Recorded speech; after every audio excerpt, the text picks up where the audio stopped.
her whole body would shake. She would like convulse, and then she'd start to cry. They're just two normal parents trying to figure out why their daughter was screaming. I went from being this beautiful child to being Quasimodo. I thought I was going to live forever. That was my plan. Next, 3 medical mysteries that defied the experts. For years, Laurel and Dave Garland watched as their daughter Emily suffered through excruciating pain that baffled everyone. And the pain was so severe that she wasn't just crying, she was screaming. Ashley Tabling spent 2 decades trying to understand the freakish changes that were destroying her body and her life. I had reached my breaking point. And Len Geiger, an avid athlete who had no idea why he was slowly starting to suffocate. I don't think I've ever been so terrified in my life. When illness strikes, we look to doctors to give us answers. But what if they can't? For these unlucky patients, diagnosis is a mystery.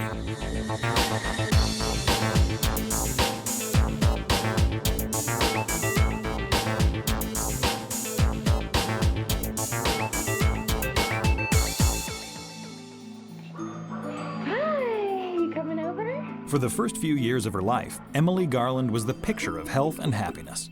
She was always outgoing, was active, high energy, very high energy. Just a happy, outgoing child. But when Emily reached the age of 2, her mother Laurel noticed something alarming. We were having lunch, and she just kind of started to cry and just put her hand up to her cheek a little bit. And she was talking at that time, but couldn't really tell me what was wrong, and I assumed that she had bit her tongue or something while she was eating. So I just comforted her, and she stopped crying and then went on to finish her lunch. So I didn't think anything of it. And then for the next couple days, it happened again when she was eating. And I thought, well, maybe she, bit the inside of her cheek and she's just kind of re-biting it, or that maybe the food is burning her cheek or something. But over the next several weeks, Emily continued to experience painful episodes. It was happening at different times, not just while she was eating, but maybe while she was drinking something through a straw, or in the bathtub if she was getting water splashed on her face, she would start to cry. We would console and help her through the period, which would often only last a few seconds. The first time that I became aware of anything bothering Emily was when her mother and I were talking on the telephone. Emily was in the bathtub, and I heard Emily screaming in the background, and Laurel said, "Just a moment, Mom."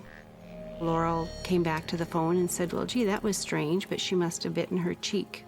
I remember being in the room on one of my visits and her crying out and putting her hand to her face.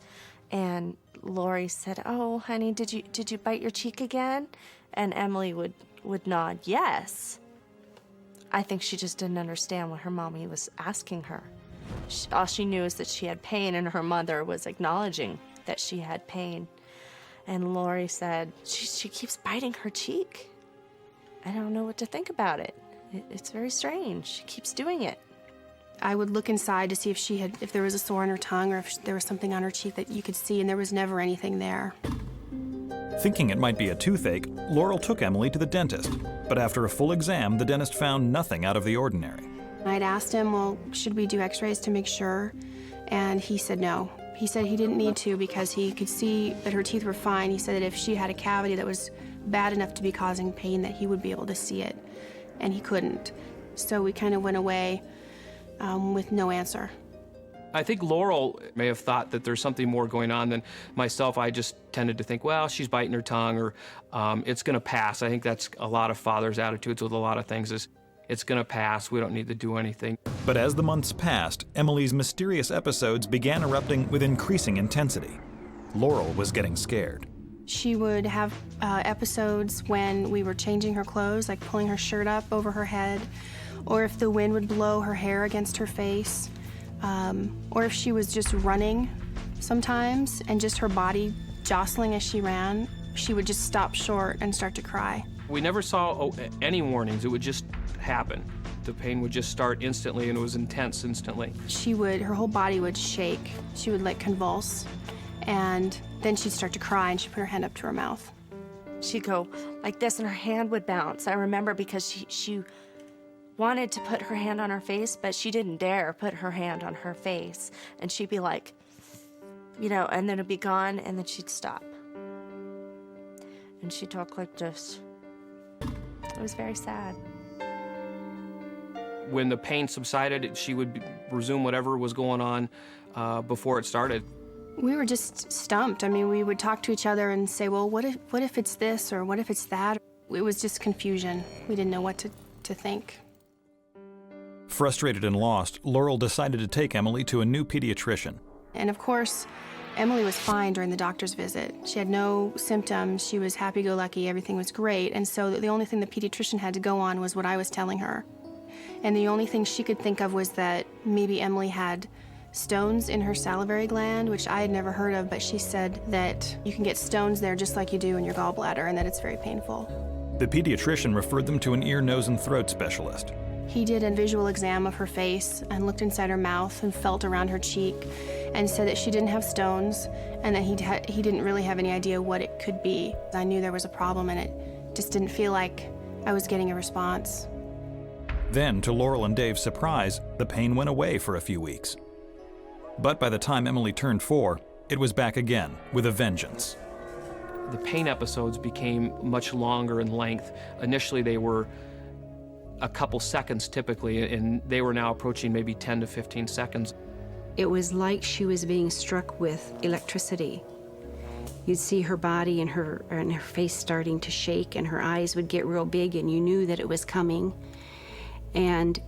But she didn't want you to touch her. She would push you away. Soon, Emily began to develop tactics for coping with her pain. She would stop playing and sit down and just sit on the couch, kind of still and quiet, which is not like her at all. So we would know when she was having a bad day because she would be kind of not herself, almost kind of zombie-ish. She couldn't even open her lips wide enough to get a tiny little baby spoon in with some applesauce. She just couldn't do it. She went like this, you know, and it wasn't worth it to her to eat out. She's starving. You could see it in her eyes. She was starving. She was so hungry, but it wasn't worth it to her. We wanted so badly to get rid of the pain, and again, being helpless. Nothing we could do seemed to work. They were exhausted. They were tired. They're just two normal parents trying to figure out why their daughter was screaming. They didn't know. None of us knew. I was sort of in a state of panic by then. The pain was so severe by now that she wasn't just crying, she was screaming. So much that she lost her voice. So she was screaming and nothing was coming out. It was just horrific.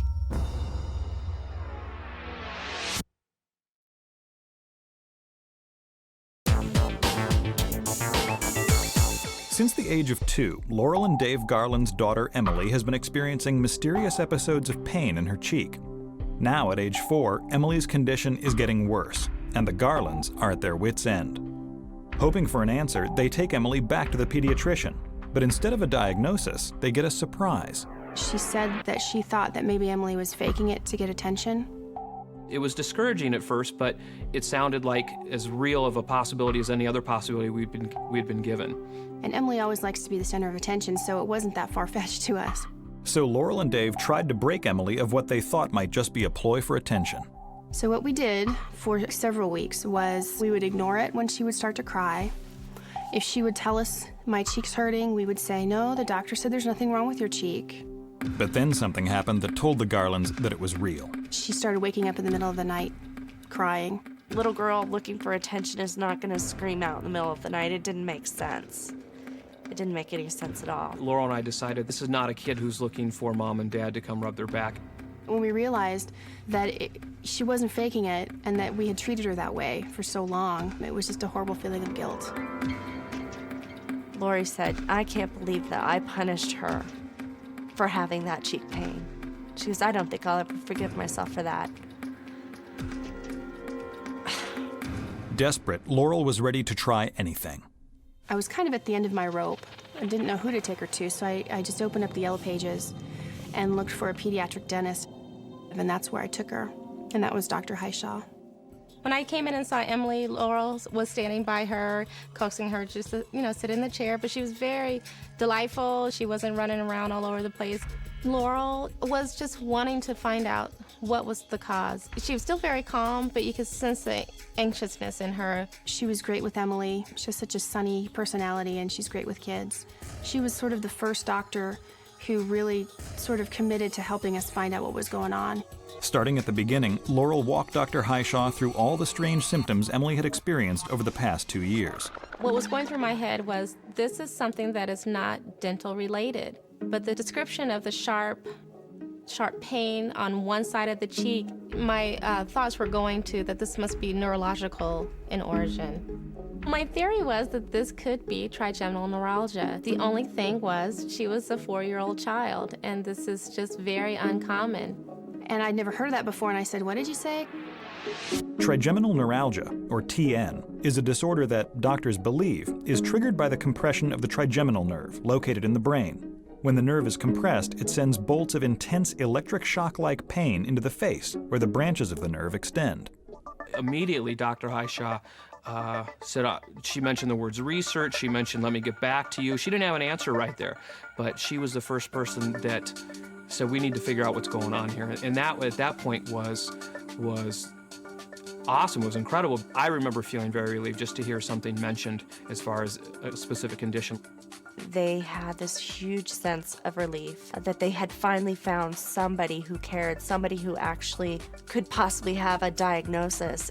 It didn't fit the parameters of a patient who should have trigeminal neuralgia, but it was my best guess, and I just wanted someone who was specialized in that field to do the further test. Dr. Highshaw recommended they take Emily to Dr. Abhay Sanan, a neurosurgeon who specializes in TN. Trigeminal neuralgia is a very painful disorder. It is so painful that there have been reports of patients being driven to suicide because of the pain that it generated. Dr. Sanan immediately ran a series of tests to determine if Emily had this rare disorder. The results were shocking. Emily is the first child that I've seen carrying the diagnosis of trigeminal neuralgia, and it is possible that I may go my entire career without seeing another case in a child as young as hers. I was very relieved because we had found something. There was something there, and so we were treating it. It felt like finally we're doing something to help her. To relieve Emily's pain, Dr. Sanan prescribed an anti-seizure medication, usually used by adults. For this little girl, the treatment is not without danger. The anti-seizure medicine does carry risk. The rarer side effects could include liver damage, and that's why we have to check liver function tests in patients that are on this medicine. But for the Garlands, it was well worth the risk. I gave Emily her first dose in the car as we were driving away from the pharmacy. Almost instantly, Emily was back. Her personality was back, and the pain was gone almost instantly. I felt so happy and relieved, and it was just finally over. TN is treatable but not curable. Emily will be living with it for the rest of her life. Trigeminal neuralgia is a benign condition in the sense that this is not cancer, this is not something that necessarily threatens life or limb. So her prognosis from that perspective is excellent. However, her prognosis that she'll live an entirely pain-free life is uncertain, and that only time will tell. We're actually lucky that she got diagnosed so soon because many people suffer for years and years. I've met people who suffered with it for 10 years and never got a diagnosis. With the proper diagnosis, Emily was finally given her childhood back. And I just remember one day just sitting there and I just kissed this cheek over and over and over and over because it was like I couldn't kiss that side of her face for 2 years, and it was like I need to get caught up over here. So I just remember kissing her over and over. And she was like, "Oh, Mom." Emily Garland's rare and painful disorder struck when she was just a toddler. But Ashley Tabling's problems didn't start until adolescence. When I was a young child, I was a very cute kid. I don't mind telling you that. I was a very cute kid, and I went from being this beautiful child to being what I would consider almost like Quasimodo. It all began when Ashley was 10 and her weight skyrocketed. It was an absolute struggle for me to deal with the issues of gaining weight and looking different than everyone else, because at the age of 10, What does every girl want to do? Be like everyone else. She was the overweight girl in school whom was made fun of, which, you know, was very sad. Most girls go through a chubby stage, so that's exactly what we thought it was, you know, her chubby stage. She's just a little girl growing up, and there's nothing unusual. That's what I thought. And then something completely bizarre happened. I would wake up and my hair almost looked like a rat's nest. My hair went from being poker straight to being like a Brillo pad. And the more you would brush it, the more it would start looking like a Brillo pad. So there was absolutely nothing you could do. It wasn't curly, it wasn't straight, it was just frizz. It always seemed to have really a mind of its own, not manageable. We thought really nothing of it, just adolescence and her body changing. But soon, Ashley began to experience other abnormalities. A few months after my hair changed, I also started noticing skin tags around my neck. Again, it wasn't anything that we thought was unusual. It was just another one of those things coming of age. And my parents took me to a dermatologist. We got them removed, and that was the end of the story. Didn't have to deal with them anymore, so we thought. Then, at age 12, Ashley was mortified to discover an even stranger development. I'm now growing some hair on my chest. And I thought, you know, maybe it's just one of those things. Sometimes you get a stray hair here or there. She started saying, Mom, you know, look at this freak hair. And I get the plucker and I just pull it out. I say, now forget about it. I said, you know, it's just a hair. But that wasn't the case. Puberty is tough for every girl, but for Ashley it became almost unbearable. When I was 13 years old is when I first got my period. It was very painful. I would go a couple months without having a menstrual cycle. Then I would get the menstrual cycle. I would have severe cramping, severe bleeding. I never anticipated sitting there having to raise my hand in front of a teacher to say, I think I have to go to the nurse, there's a problem. Get up from my chair, and there just being a puddle of blood everywhere, everywhere. Concerned with the severity of Ashley's menstrual symptoms, her mother scheduled an appointment with a gynecologist. So at 13 years old, I was put on birth control pills with no further explanation as to why things were happening to me. Just, it's a hormonal thing, don't worry about it, stay on the birth control pills and you'll be fine.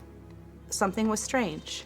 Something was definitely not right, and I even had the sense when I was much younger to know that something was not right.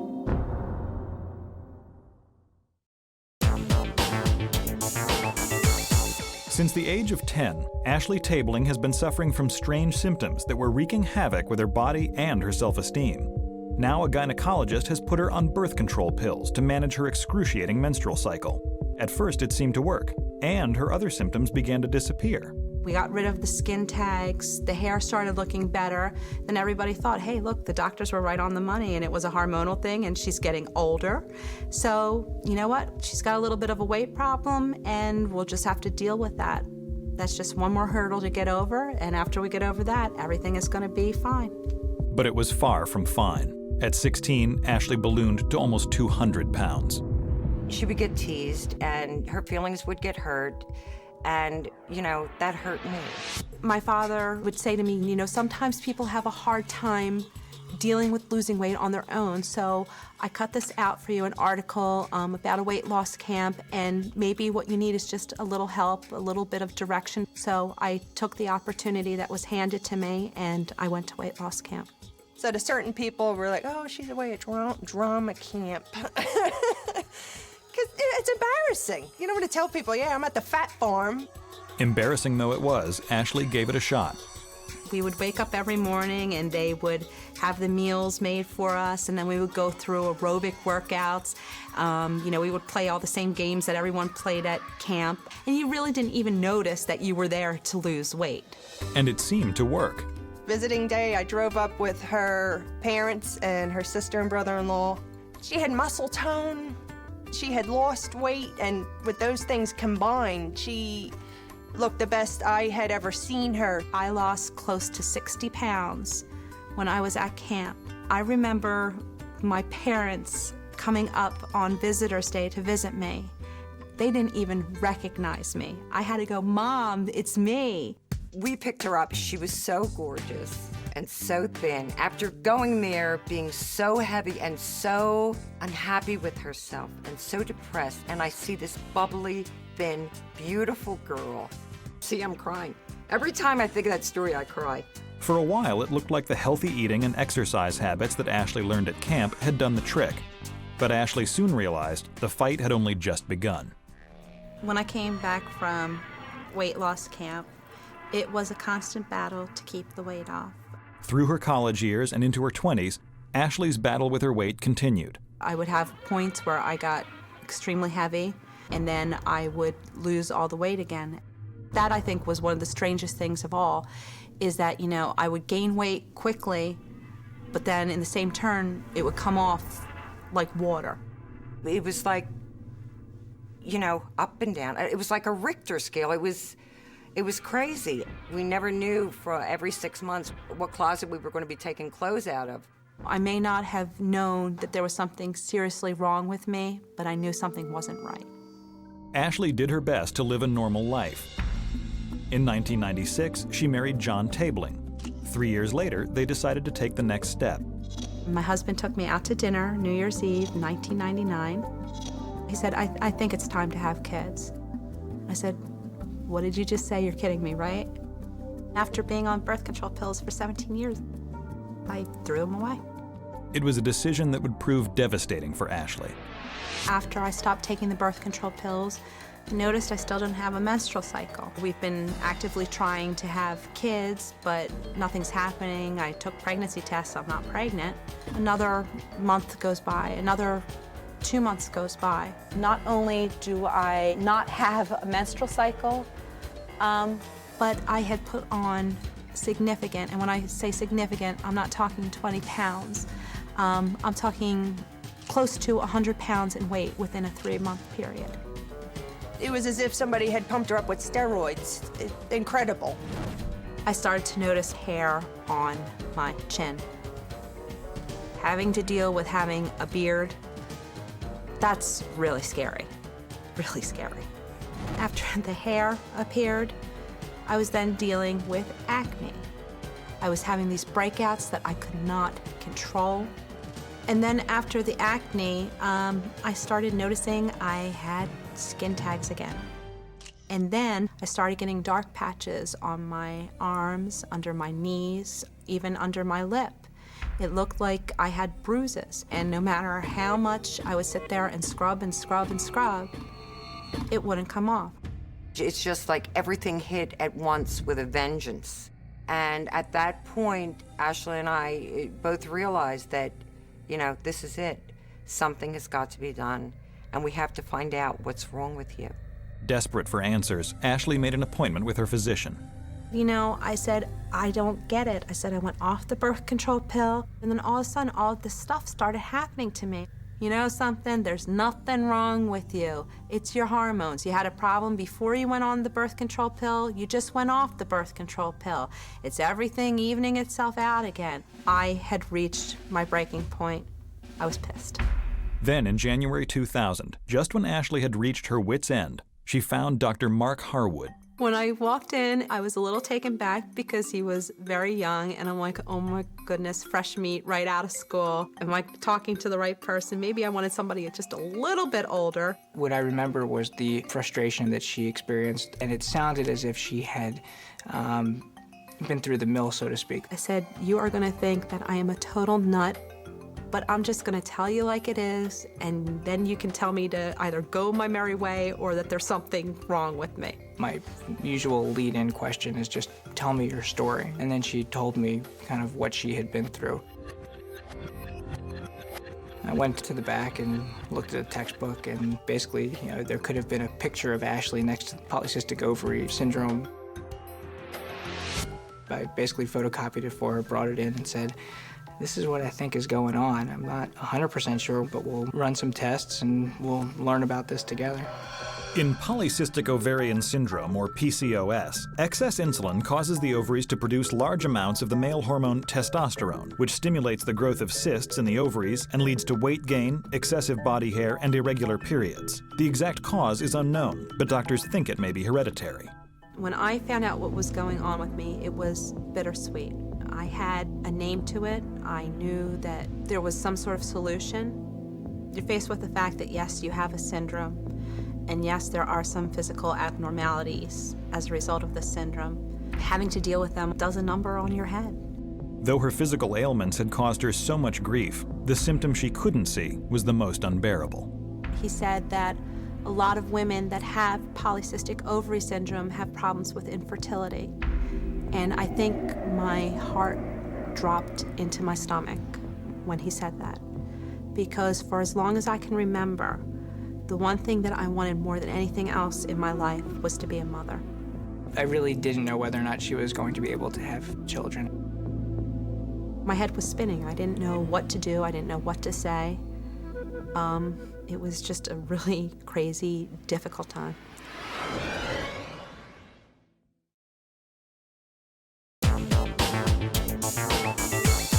For nearly 20 years, Ashley Tabling suffered from a strange, disfiguring condition that no one could diagnose. Finally, at age 30, she has discovered that she has polycystic ovary syndrome, or PCOS. While the condition itself is not fatal, Ashley is devastated to learn it can cause infertility. Desperate for the chance to have her own children, Ashley tracks down Dr. Catherine Sharif, a specialist in PCOS. Ashley was anxious. She wanted to be healthy. She wanted to be at a healthy weight. And she wanted to have children. Dr. Sharif treated Ashley with an insulin sensitizer to help control her insulin levels and balance her hormones. After 6 months of being on the insulin sensitizer, I started losing weight. I had a normal menstrual cycle. The acne completely went away. The skin patches started to become lighter and lighter and lighter. The skin tags, certainly I had to deal with the ones that I had, but I wasn't growing any more skin tags. The hair, I wasn't growing more hair, but I still had to deal with the hair that I had. I couldn't believe I was taking off weight left and right. I was amazed. And what happened next was nothing less than a miracle. April 4th of 2001, I had a daughter. I had a daughter, which, oh my God, just most incredible feeling in the world. I never thought that I was going to get there, and I had a baby. I had a baby. After everybody told me that I couldn't have a baby, I had a baby. I thought it was, you know, like the greatest thing I'd ever heard in my life. I cried. I didn't say anything. I just cried. I got hysterical and I cried. And when the day she was born and I saw her, I got hysterical and I cried. And just 1 year later, yet another miracle. I remember I called my husband and I said, I hope you're sitting. And he's like, yeah, I'm sitting. What's going on? And I said, I'm pregnant again. And I literally heard the phone drop and heard him hit the floor. I think that Jacob is the second miracle. The rest of Ashley's life is going to be one little miracle after another. Her future looks really good now. The symptoms that I have definitely improved significantly, but they are always going to be with me, and there is always going to be a battle. Though things are looking up for Ashley, it's still a day-to-day struggle, especially with her weight. From now until the day I die, I will always have PCOS, and it'll always be my greatest battle. I wouldn't say that polycystic ovary syndrome is a fatal disease, but I would say that it promotes the development of high blood pressure, diabetes, and high cholesterol, and those are the three big risk factors for heart disease. So in a way, it's like a bullet that's fired, but it doesn't hit you for 30 years. But as long as Ashley stays on the medication, exercises, and eats healthy, that bullet may never hit. Ashley is doing very well now. She's much healthier than when she first came to see me 3 years ago. The symptoms of PCOS vary from person to person, which makes it tricky to diagnose. Without Ashley's determination, she might never have found an answer. I absolutely say to every single person, if you think that there is something wrong with you, no matter how crazy you think you are and other people think you are, you're most likely right on track, and keep pushing until you get the answers that you need. Ashley had bizarre symptoms that came with the onset of puberty. But Len Geiger's terrifying decline began after almost a lifetime of perfect health. I got into high school, I was on the swim team, on the soccer team, and did some gymnastics. Len was always active, quite active. He's the one I always thought would break a limb and didn't. When he was 33, Len was on a ski trip with a friend, and one night, something odd happened. We decided to take in a little bit of the ski slope at night and skied maybe a quarter mile down the slope in the dark. And we, of course, had to walk back up in our boots in the cold. It was very strange. I couldn't catch my breath. I didn't understand what was going on. The friend who was with me noticed, and he made some comments about, aren't you glad you quit smoking, and things like that. Len decided it was just a freak occurrence and didn't go to the doctor. But over the next year, his breathing condition got worse. I started developing bronchial infections, chest colds that wouldn't go away. They'd last for 2 weeks at a time, be gone for a week, and then would come back again. So I'd go to whatever urgent care center that was open, and every time I'd go in, I get the same thing. It's, you have a bronchial infection, here are some antibiotics, go home, get some rest, take a couple of days off work, you'll be fine. The infections eventually went away, but Len's problems were only beginning. I started noticing that I was avoiding things. I was avoiding stairs, for example. I remember very clearly realizing that not all parking lots are really flat, that a lot of them have an incline to them, because I'd get short of breath going up the incline. We thought that it was allergies or something in the environment that had to do with what was happening to him. But I didn't give it great concern because things come and go with children's health. So we thought it would clear itself up. But as the weeks passed, Len's lack of breath became even more intense and debilitating. Within a few months, I started becoming short of breath on almost a daily basis.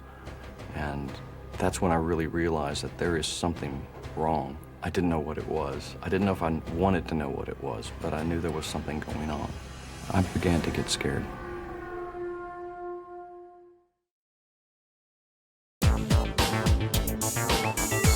In 1992, Len Geiger was on a ski trip when he first experienced trouble breathing. A year later, his shortness of breath is beginning to interfere with his life, and Len realizes it's time to visit a doctor. He says, you're obviously in good shape. You take care of yourself, you eat right, you don't smoke. Statistics say, as long as you buckle your seatbelt, you're gonna be just fine. And I wanted to believe it, so I did, and I went on my merry way. Len decided it was just a matter of getting back in shape, so he hit the gym. I remember the first week. This was with my ex-wife. Both of us were exercising, and both of us were horribly short of breath because we were both, both out of shape. And about a week later, she was okay. And I'm still wheezing, and I'm short of breath, and it didn't get any better at all. It never got better. If I pushed myself too far, I'd become so short of breath that my whole body hurt. It wasn't just feeling short of breath, but my skin actually hurt. You almost want to pound your chest because that sensation hurts so much. But at that time, I was thinking, it's just, God, I don't know what I was thinking. After 2 weeks of painful workouts, Len could no longer ignore the fact that something was wrong. He sought out a new physician, Dr. Michelle Huggins. He and I just immediately formed a connection. He did express frustration to me because his symptoms were beginning to interfere with his ability to do the things that he enjoyed doing. To her, it sounded like some type of asthmatic episode. She wasn't really sure, but she said, let's try this inhaler. Gave me a prescription. It sounded like a good idea to me. It was the first medicine I'd been given for my breathing. But the inhaler didn't work, and his breathing continued to get worse. It became clear to his family just how severe his condition was. I remember the time that I really realized something was wrong, and that was at Len's 35th birthday party. All the family was there. It was in a very noisy place, and we had presents, and I was seated at one end of the table, and I recall that he did not look as happy as one would expect one to be. And we had a great dinner, and afterwards, we went outside and talked for a little bit, and I was going to walk my parents to their car, and I wasn't able to because I couldn't catch my breath. He said, "I'll just wait here at the door." As I looked back, I could see that he was leaning on something, and I realized that he was trying to hide from us, that he was in some distress. My ex-wife and stepdaughter walked my parents to the car while I leaned on a stranger's car trying to catch my breath.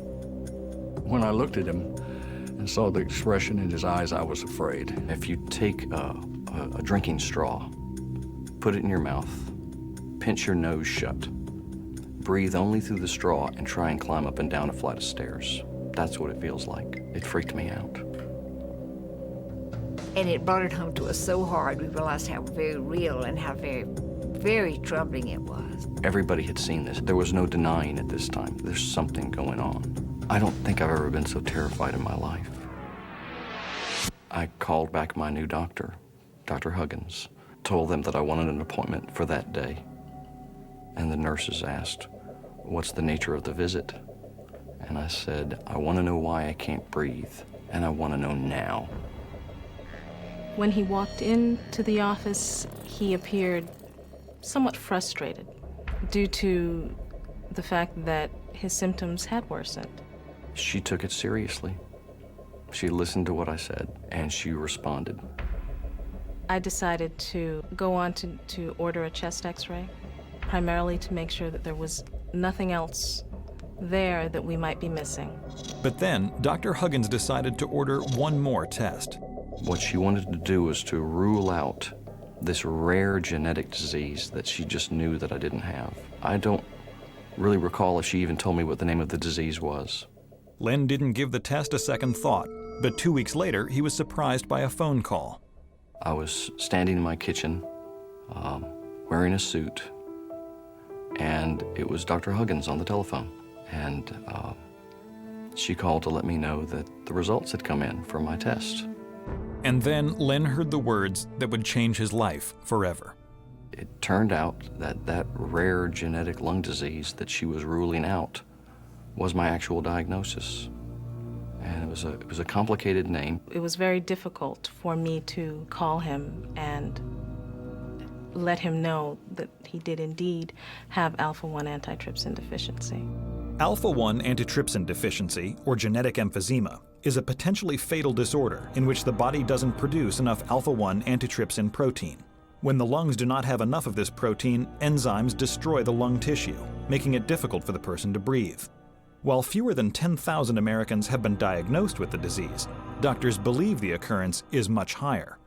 Left untreated, Len's lungs would eventually shut down, and he would die.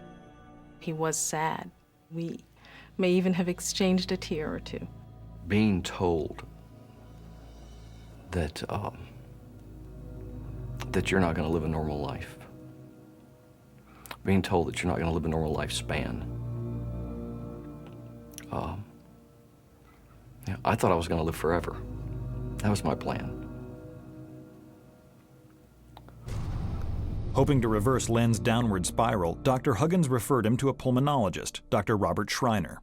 I remember walking into the exam room and seeing a physically fit, tan man about my age who had the appearance of someone who was perfectly healthy. And that was very different from the man that I was reading about in his chart.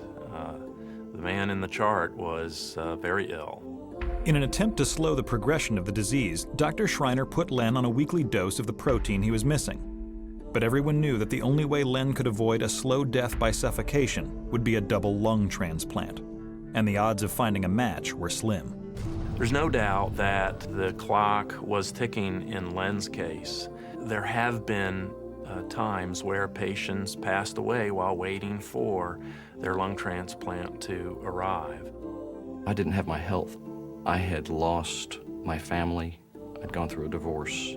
Everything that I had defined myself by, what I thought people defined me by, I didn't have anymore.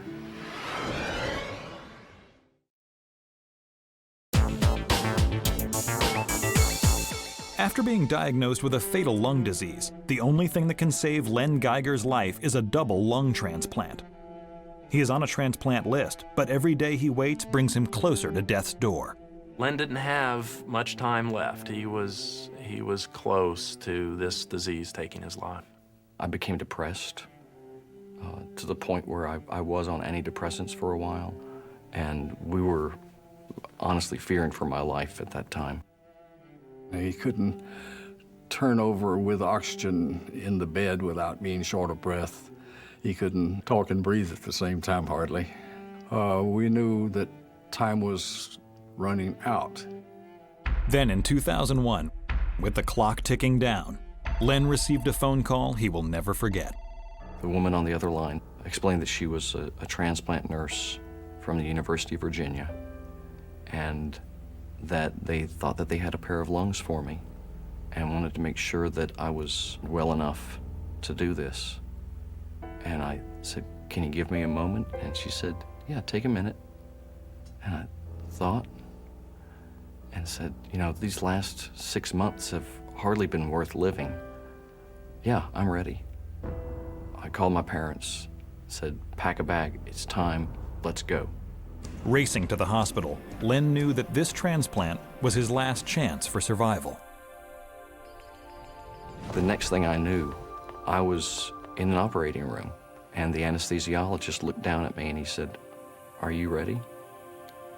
And I said, "Let's do it." And everything went black. A double lung transplant is extremely risky. There's a chance that the body might reject the donor lungs, causing death. But for Len, there was no other choice. All his family could do was hope and pray he would make it. When I woke up, I was very, very happy because waking up alive was my #1 priority. I was on a ventilator. There was a machine breathing for me, tubes down my throat. I couldn't talk because they went past my vocal cords, so you can't speak. He was in intensive care at that point, and hooked up to so many things you wouldn't believe. But he was there, and he was alive, and his color looked good. And he was smiling. The transplant was a success. Within about 4 days or so, I was breathing completely on my own. Within 2 months of my transplant, this was the middle of summer 2002, I had taken up mountain biking. This was just amazing for me. I couldn't walk before, and now I was racing on a mountain bike, pedaling my butt off. There were times when I wondered if I had actually died during the transplant, and this was heaven. A big determinant of how well patients will do after lung transplantation is how closely matched the donor lung is to the recipient's own immune system. And thankfully, Len received donor lungs that were very closely matched to his own immune system. About 1.5 years after my transplant, I was lucky enough to meet the family of my lung donor. And it turned out that she was a 14-and-a-half-year-old girl. I carry a photograph of her around with me and look at her, and keeps me, I think, well grounded. After years of struggle, Len has finally gotten a second chance at life, and his future looks bright. If he avoids unusual infections or avoids, more importantly, rejection, he could live a full, long, robust, healthy life till his 70s, 80s, or who knows. I feel absolutely phenomenal right now. Everything in my life has turned around. I don't think I could be any happier. I don't think I'll ever be able to take the ability to breathe for granted. It's sweet air.